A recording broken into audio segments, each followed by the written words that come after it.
Olá pessoal do terceiro termo A, tudo bem? Espero que estejam todos bem em casa, espero que todo mundo esteja em segurança. Eu e o professor Paulo estamos começando a fazer alguns encontros virtuais. Nosso primeiro encontro virtual com vocês foi ontem, dia 15/6. Nosso próximo encontro vai ser dia 22/6, segunda-feira que vem. Então, o que nós estamos fazendo nesses encontros? Estamos tirando dúvidas do caderno Trilhas e dando sequência na discussão sobre matemática, principalmente com relação ao cotidiano. Quais são os momentos e como é que nós utilizamos a matemática no nosso dia a dia. É importante que vocês assistam essas aulas, então os nossos encontros são sempre nas segundas-feiras, das 19 às 20 horas. Vocês acessem pelo Classroom e a partir de lá nós podemos nos ver e conversarmos um pouco e também fazermos nossa discussão com relação à matemática, aprendermos um pouco mais de matemática. Tudo bem? Bons estudos para vocês.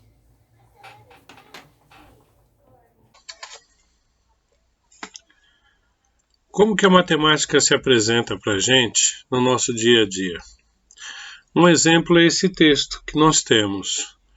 O texto, publicado em 7 de abril, diz o seguinte, que no Brasil haviam 13.717 pessoas infectadas por coronavírus.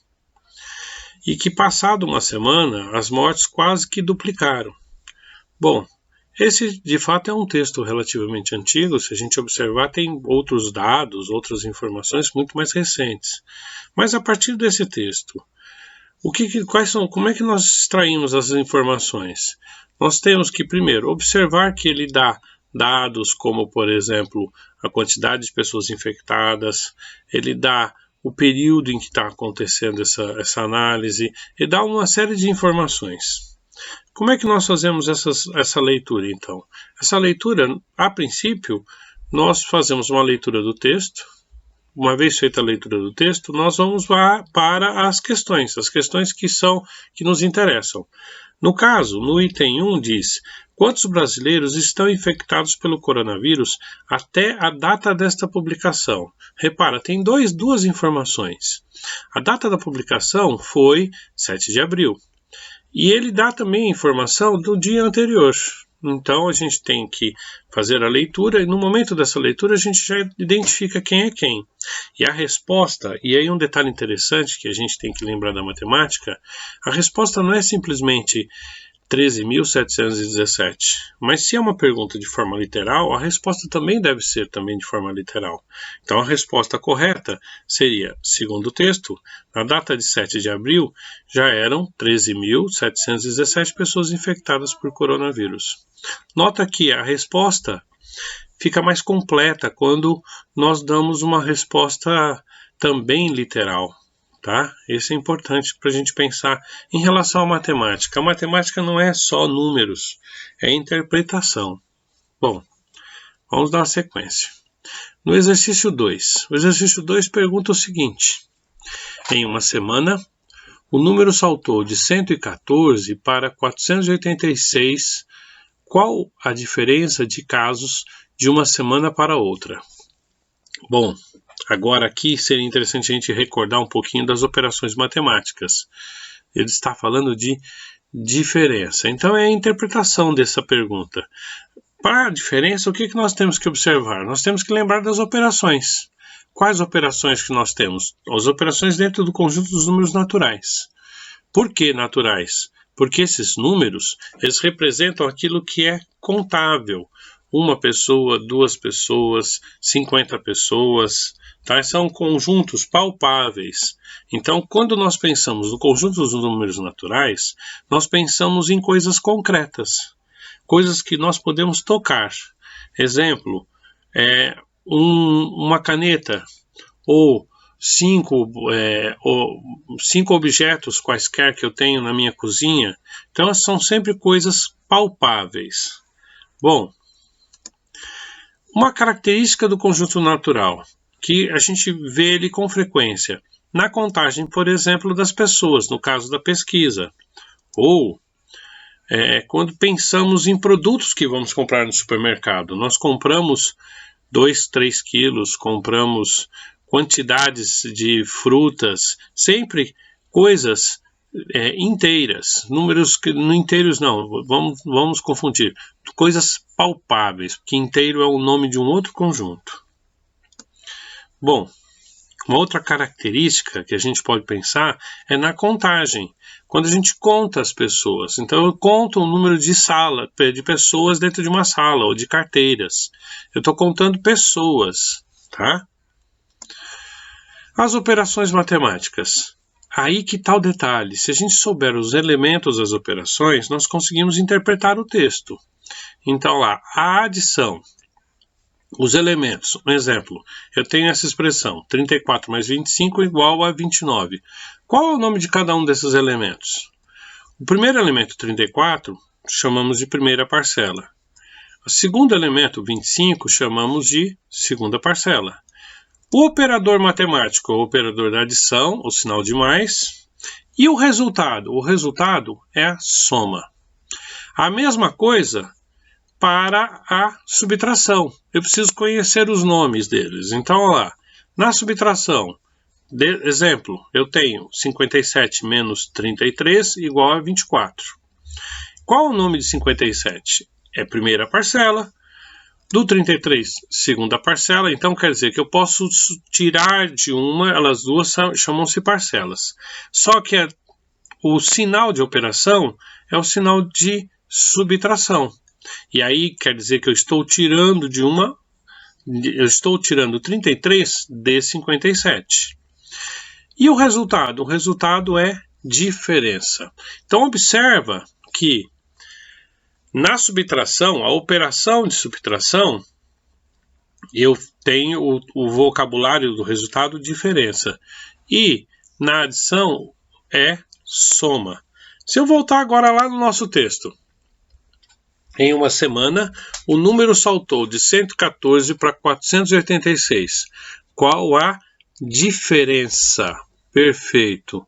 Então, se ele está perguntando qual que é o resultado da subtração de 486, de 114, retirado de 486. E o resultado, agora vamos para o rascunho. Professor, eu preciso fazer o rascunho? Não.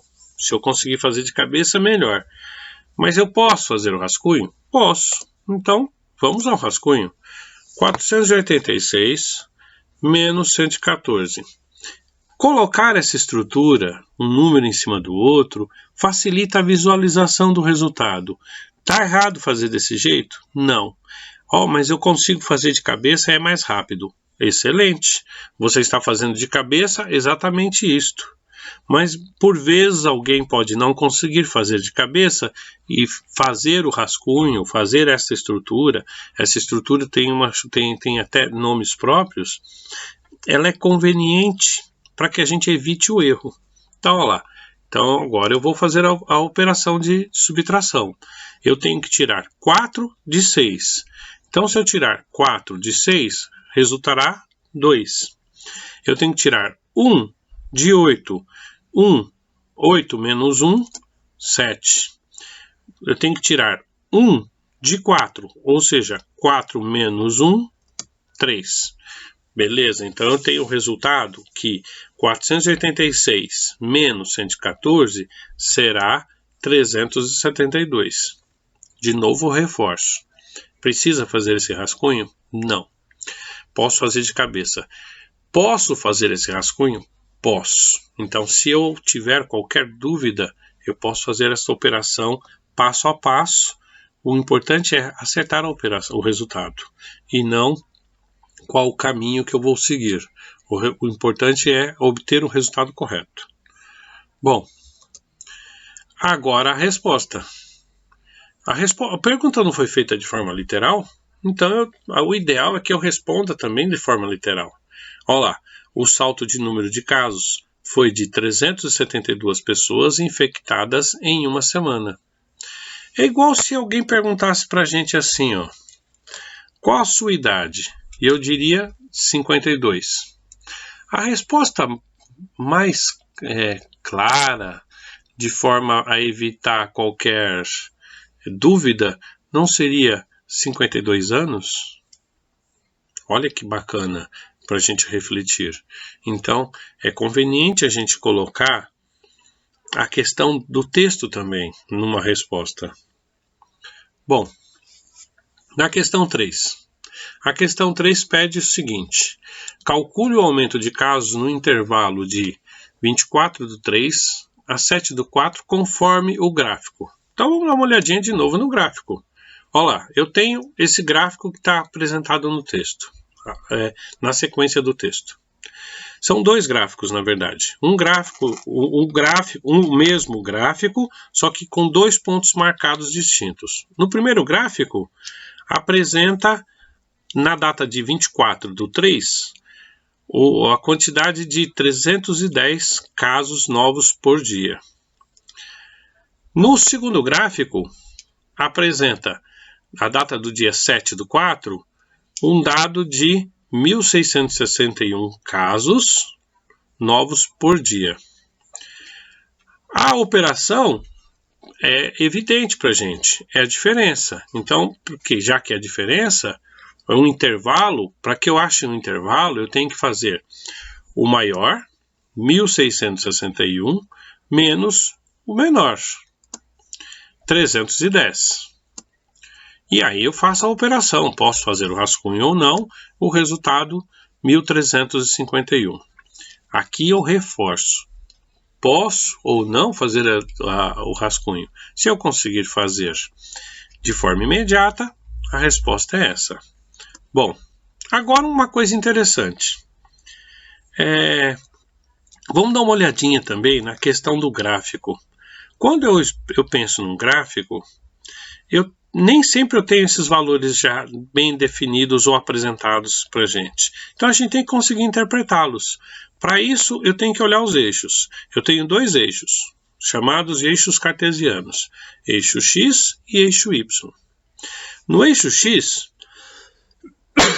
estão as datas de ocorrência de mortes desse gráfico. No eixo Y, o número de pessoas infectadas. Então, repara, quando eu quero achar esses dados, vamos supor, por exemplo, no primeiro dado analisado, dia 24/3. O que eu precisaria fazer para achar esse gráfico? Eu preciso passar uma reta, cruzando o eixo X, paralela ao eixo Y, no ponto em que eu quero estudar. Faço uma segunda reta, cruzando o eixo Y, paralela ao eixo X. O ponto de intersecção é o ponto que está com relação a 310. Repara que com isso, a gente consegue visualizar lá na faixa onde está marcado o número de pessoas infectadas, que ele passa de 200, ele é inferior a 400. Ali não está marcado o número exato, os números exatos, por exemplo, no caso 310. Mas fica fácil, quando a gente vai analisar um gráfico, fazer esse procedimento. A mesma coisa nós podemos fazer no outro gráfico. Então, passo uma reta paralela ao eixo Y, cruzando o eixo X, no ponto em que eu quero estudar, 1.661. Depois uma outra reta paralela ao eixo X, cruzando o eixo Y, no ponto em que eu quero estudar. E aí eu verifico que ele passou de 1.600, um pouquinho apenas. E aí, tendo passado um pouco de 1.600, eu já conseguiria fazer uma análise. Tudo bem? Então é assim que a gente consegue analisar um gráfico e fazer a interpretação dele. Outra coisa interessante para a gente observar é o comportamento da curva. Reparem que a curva no dia 26/2, aqui, ó, ela estava como se fosse uma reta, caminhando, e aqui, em 15/3, ela começou a subir, vertiginosamente. Ou seja, ela está tendo algumas variações, algumas quedas, mas Sempre depois de uma queda significativa, neste gráfico tem uma alta também significativa. Então isso é importante quando a gente vai fazer a análise de um gráfico. Porque para que serve um gráfico? Para que nós possamos fazer previsões de comportamento. Então, se eu quisesse fazer uma previsão, eu poderia dizer que a partir daqui ele poderia ter uma acentuada. Olha, repara, os intervalos. Esse intervalo está estabilizado, esse intervalo está aparentemente estabilizado, então provavelmente vai haver uma estabilização aqui e depois uma pequena queda, não tão grande quanto a subida e provavelmente uma próxima subida. Isso é importante para a gente enxergar o quão rico pode ser um gráfico, o quão rico ele pode nos acrescentar de informações. Tá bom, gente? Joia. Era isso que eu queria discutir com vocês hoje, tá bom? Na próxima aula eu vou mostrar para vocês um pouco mais de gráficos, um pouco mais de operações, como fazer as análises de tabela e como que a gente pode utilizar isso no nosso cotidiano, por exemplo, para fazer uma previsão. Reparem, previsão não é adivinhação. Previsão é uma palavra comum na matemática que é para que a gente possa se planejar. Então, como que eu posso fazer algum tipo de planejamento conforme o resultado que eu tive anterior? Tudo bem? Joia, bons estudos para vocês. Façam os exercícios que eu disponibilizei. E na próxima aula nós discutimos os exercícios, damos continuidade no caderno Trilhas, tá bom? Até mais!